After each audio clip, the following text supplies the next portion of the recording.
आज टॉपिक हूँ दार्शनिक चिंतार लक्षण मार्क ऑफ फिलोसॉफिक थॉट। मु खाली रीड कर दूची आप निज नोटबुक रे उठेकी लॉन्ग क्वेश्चन तैयारी पारिबे किंबा शॉर्ट क्वेश्चन तैयारी पारिबे।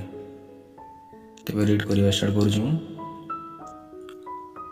दर्शन हेउची विचार बुद्धि साहाय्य जगत एवं जीवन संपर्कित इंद्रियानुभूतिर विश्लेषण और युक्तिसम्मत व्याख्या।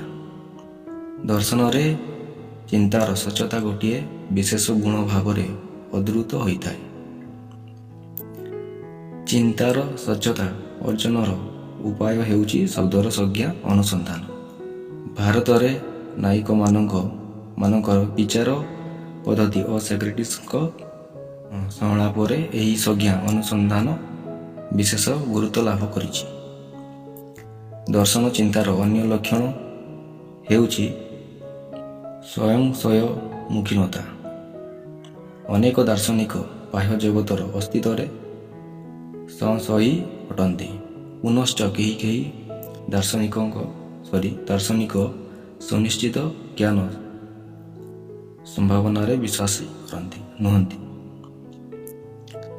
देकार्ते कहती जे विचार प्राय जावतीय विशेष संपर्क रे युक्तिसंगत संचय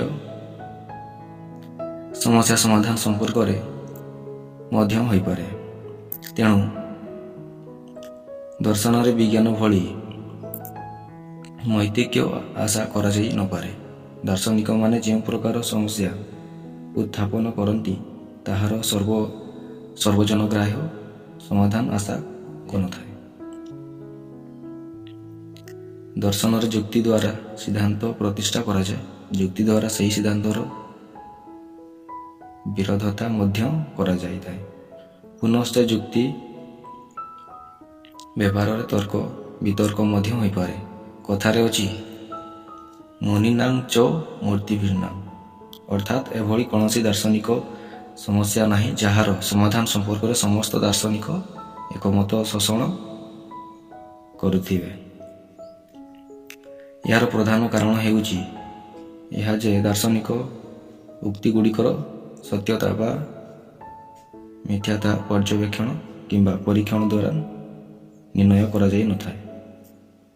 धरा जाऊ केही जणे जदि कहंती जे ज्ञानर एकमात्र उत्स हेउछि इंद्रियानुभूति, ताहेले ताकू जो भाव में कौन तथ्य द्वारा समर्थन करा जाई पारिबो नाही, सेही भली भाव में भ्रांत बोली प्रतिपन्न करिबा संभवपर मध्य होई पारिबो नाही।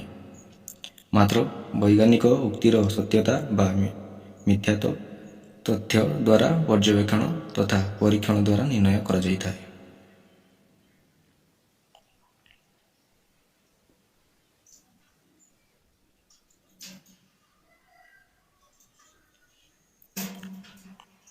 नेक्स्ट पार्ट रे पढ़िबा हम प्राच्य और पाश्चात्य दर्शन।